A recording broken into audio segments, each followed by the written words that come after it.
Welcome back, guys. In this video we're going to replace this vapor return pipe on the 1.8T. So that's the pipe there that goes all the way down. Obviously mine is broken here and there's bits more further down that are broken. So we're going to replace this pipe with a brand new vapor return pipe.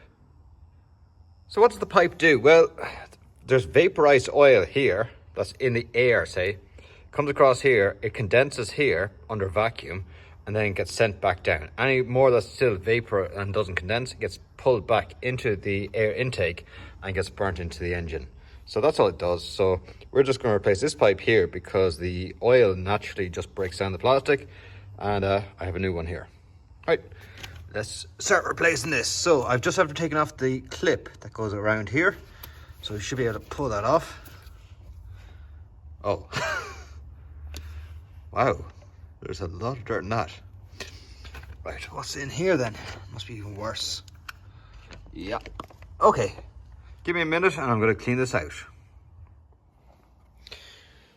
Oh, it is absolutely blocked with dirt.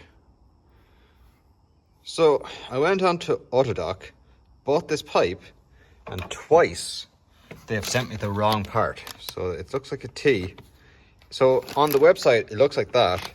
In reality, when it arrives, it looks like this pipe, and that pipe is actually the other half down there. So they seem to keep sending me the wrong part, and they're great at sending the parts, not so great at actually replying to emails. So we're probably going to have to just clean this out because I can't get a replacement one.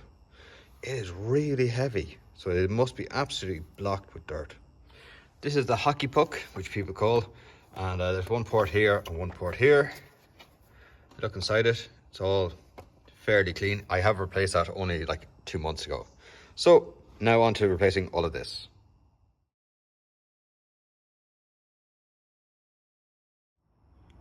Well, it turns out for the Audi TT, the BAM engine, this pipe is definitely not right. So maybe it's for the Golf 1.8 20 valve turbo, but this is definitely not going to fit the TT. So this is the pipe work. So it's obviously it's broken in 3 places.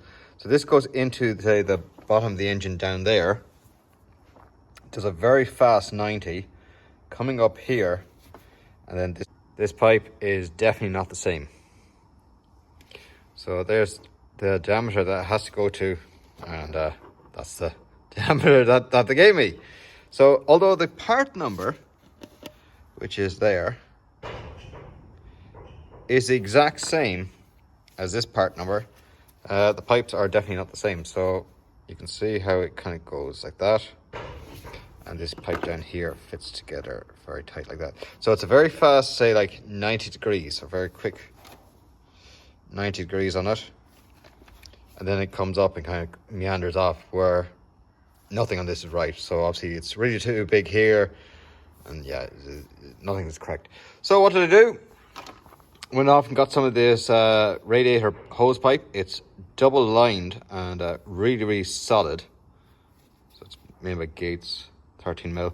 And what I ended up doing was putting an Allen key into this end here, bending it, putting it into boiling water, wait till it got really kind of soft, and then instantly cooled it in cold water and ran cold water down through the center here and had it in a jug of cold water and tried to cool it to get that 90 degrees bend down there, which is just about there. I did buy this with the intention of cutting it in half, and you could shove a piece in either end, but the side walls are just so heavy and thick, I don't think it's going to really matter. And the other thing is, it's not holding actual liquid, it's just oil vapor or oil droplets that I've recondensed, and just sending it back to the sump. So I don't think it needs to be super well done, but it's in there now, and I have a new clip just on it just there. So now it comes up here. I'm going to bend it and get it back into this one here, but I have to get it clamped first. So yeah. So thanks to Autodoc for giving me the wrong parts. Well done. So this is what I did. I got the Allen key, pushed it in, tied it with a piece of rope, put it into the kettle for probably about 2 or 3 minutes. Then as soon as it was boiled and was really, really hot and malleable, put it straight away into the cold water. So I had a running tap and froze it, or basically just cooled it down really quickly.